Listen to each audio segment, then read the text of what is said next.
Good morning, ladies and gentlemen. Welcome to my new video. My name is AJ. So I had a really special guest today in my live chat, Patrick Lancaster, who's an amazing guest, and he had some amazing things to say. Unfortunately, I can't share it with you guys because as soon as the live stream ended, YouTube decided to demonetize it, and they've also put a strike on my channel. And as you can see, a lot of videos are just demonetized. I'm not able to upload anything. So I'm trying to upload it again one more time.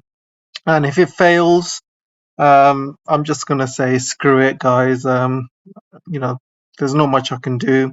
However, I have uploaded a version of it on my Patreon. As you can see, it's on my Patreon, so you can watch the full video, the full interview.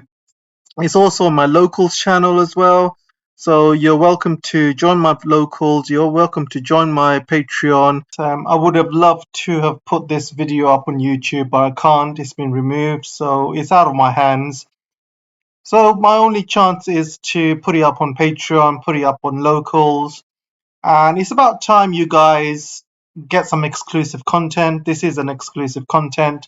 And make sure you read or watch the full video if you want to see exactly why YouTube has removed the video. Obviously, Patrick Lancaster has said some very cool stuff, which warranted removal. So you're gonna have to see the full video for yourself. And yeah, so sorry about that, guys. And there's no other choice. I really appreciate all my Patreon members and all my local members. So it's about time you guys get some exclusive content.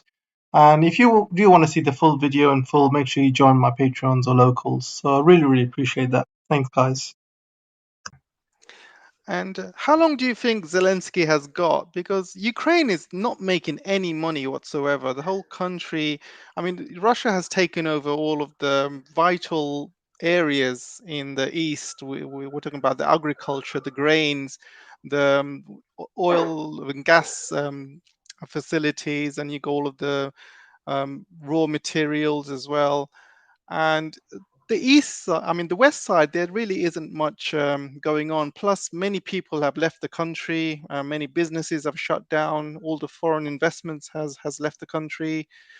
Soon, Odessa is going to be handed over to Russia, and once that's taken over, then that's it. That would be it, wouldn't it? I mean, that would be the end of Zelensky. I mean, there's no way anyone would take him seriously after that.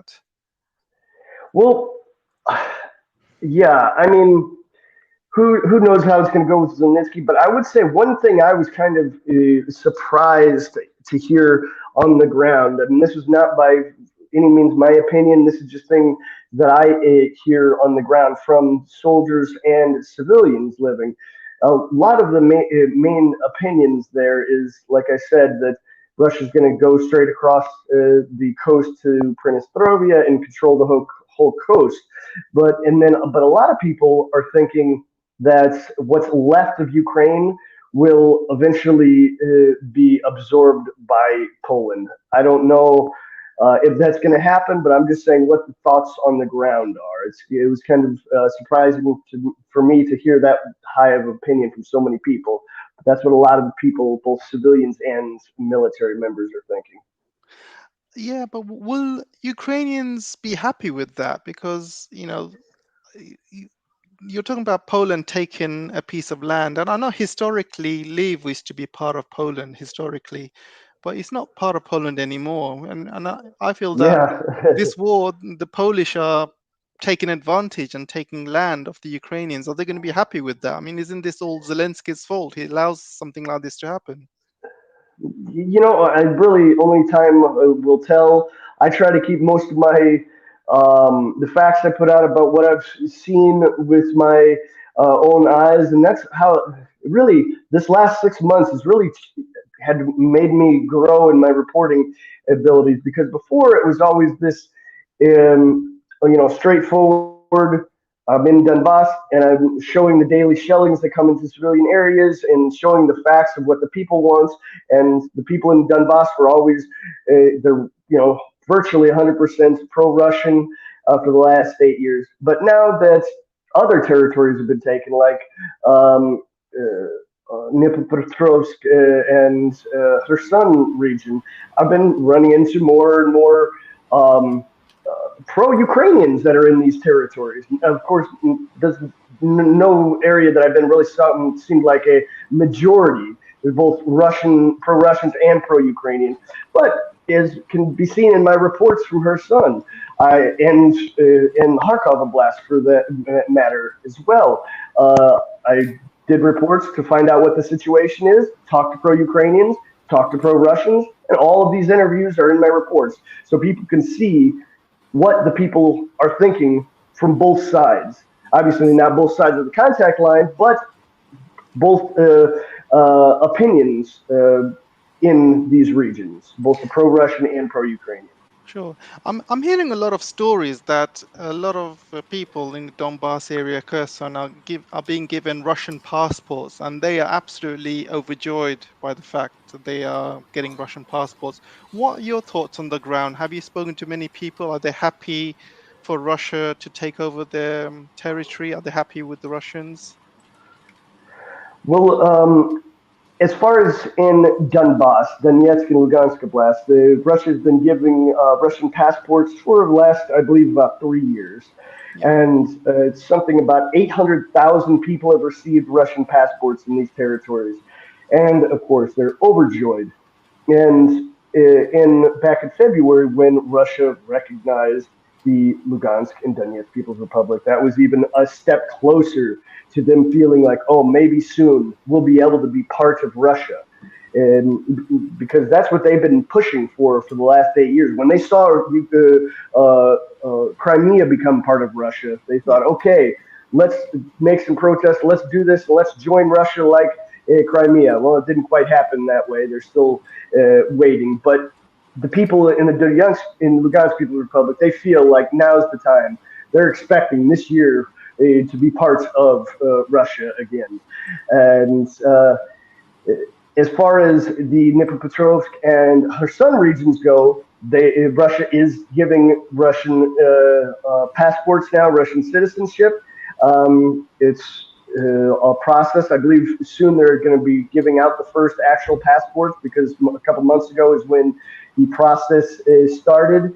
And obviously a lot of people are happy. And for the people that aren't happy with the Russian citizenship, it's not like Russia's making people take the citizenship. They have a choice. Apply for Russian citizenship or don't. It's your choice. And it seems a lot of people are applying for Russian citizenship, like that happened in Donetsk and Lugansk People's Republic. Obviously not as many, because there's more ethnically Russians or ethnically Ukrainians in Dnipropetrovsk and the Kherson regions of Ukraine, but there is still a very large amount of ethnically Russians. AJ, if you don't mind, Yeah, sure. I just wanted to, while we're on the topic here and trying to understand about these regions on why they have no problem welcoming Russia. This is a region here, if the viewers can see this map here, that's Moldova, Romania, Transnistria on the right there, and Gagauzia. Now, these are two regions that Patrick and I visited a few years back, and we were having this exact conversation. In fact, we got into a rental car from Moldova, left Chisinau Airport, and was basically told, guys, this car shouldn't be going into Transnistria. Now, just to let you guys know a little bit of history on Transnistria, it was one of the holdouts that wanted to keep its, once again, its cultural ties to Russia, ethnicity, stuff like this. And this is where we're going to get to the crux of this whole issue with Ukraine. This really kind of tells the story. It's the best way I can explain this to the viewers is this situation in Transnistria and Moldova better get sorted out real quick, or there's going to be hell to pay. Because the following, they went to war, 4,000 people lost their lives, and Moldova lost this territory, which they feel is part of their country. Of course, disputed. This is an unrecognized country, Transnistria. It's, I would say, 95% ethnic Russians. Maybe I'm off by a few percent on that. They have their own passport. Transnistrian passports. They have their own currency, which is pegged to the ruble. They speak Russian. They have their own military. They visit the Kremlin. And this is a 2.5-hour flight away from Paris. And the OSCE has been trying to kick this can down the block. Now, for the viewers, Patrick and I went to this territory a few years back to check out what was really going on there. And it's quite extraordinary what is going on there. Let me just give you guys a little bit more of what we found when we were down there. Now, the viewers, it's hard for you guys to fathom that. How can something like this still be not solved? This has been going on for over 20 years. It's no surprise, but the Western media doesn't want to hear about it. And once again, guys like us and Patrick, we say, let's go. Let's find out what's going on in this region. And that's exactly what we did. And here's some video of Patrick and I a few years back driving to Transnistria. And I want you guys to pay attention to the screen here. If you can see, lo and behold, what is protecting this territory is Russian troops. 1,500 of them have been, protecting this territory. There hasn't been a problem. Everybody is okay with the status quo. Agreements have been agreed. Relationships have been agreed to. Don't go into conflict. Don't go into war with Transnistria. We're going to try to figure it out. But there's been pressure from the international community for almost a decade, from the OSCE and from the United Nations, saying that they want to put their own troops there. Nice try, guys. Nice try. Didn't happen. Well, Patrick and I spent a few days in that territory, and then we went to another breakaway region called Casualties as well. And this is very interesting because now if you look at the map, and Patrick can probably explain to you that as Russia moves more towards that border, this could be a very, very interesting piece of the puzzle here. Maybe I'm not as, on the ground where you are, Patrick, but do you think that this Transnistria could come into play here where we visited a few years ago? We were there on the ground. We went to Gagauzia. We spoke to the people. They welcome reunification with Russia. This is the only part of this interview I'm going to butt in, AJ. So I'm just curious what Patrick's got to say about this. Well, yeah, I think definitely.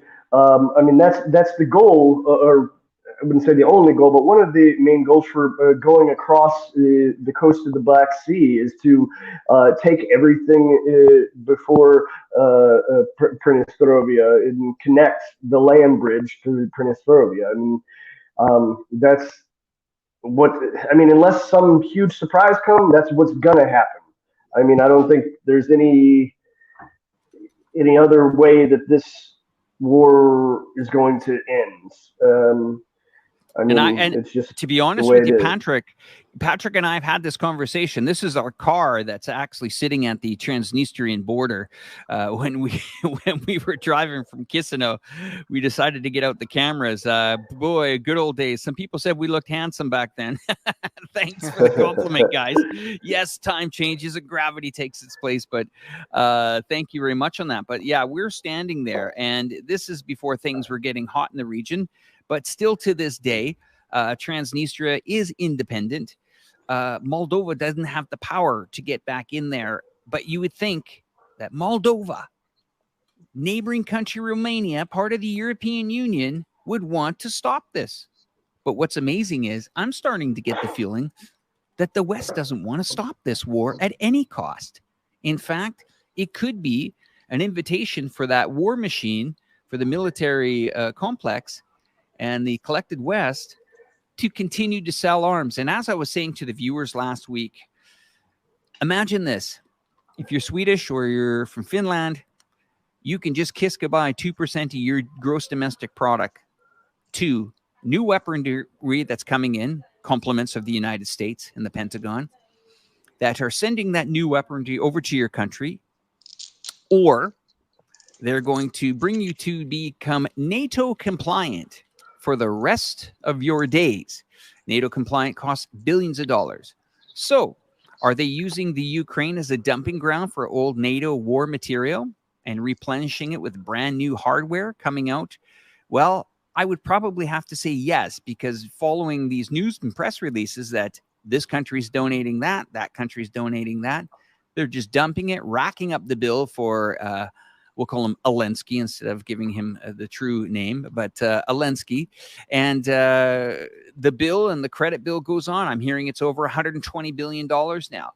And what's been pretty much negotiated in the back room with his Western allies are, thank you very much for your electricity grid once we get your country back, or part of it, or a third of it, or whatever it is. Your railway lines, your port lines, your wheat, your coal, your uranium, whatever you got down there, the Western countries are going to own it. Not you, not the people that live on that land. And in exchange, they're going to probably try, what we're hearing is install, of course, add to the collection of the other 800 U.S. military bases around the world. Just like that is what I think is going to happen. That's just me giving my 2 cents. But I'm just surprised, you know, with that zone there, Transnistria, Patrick, that should be quite easy to snap up. And then the West really's got a problem. And you know what?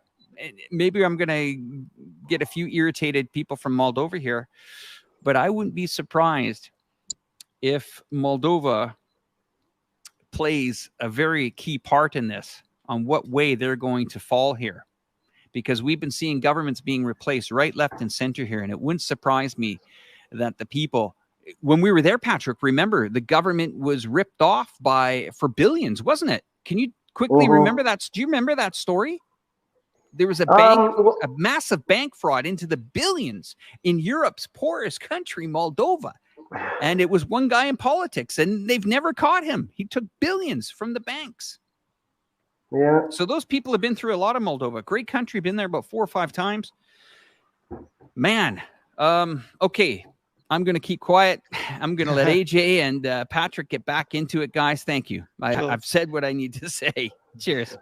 Yeah, I remember earlier in the conflict when there was Ukrainian forces started attacking Transnistria. They started opening up another new front. And obviously, we're not hearing much about it right now. But, you know, what are the chances of Transnistria eventually joining the Russian Federation, Patrick? Do you think it's heading that way?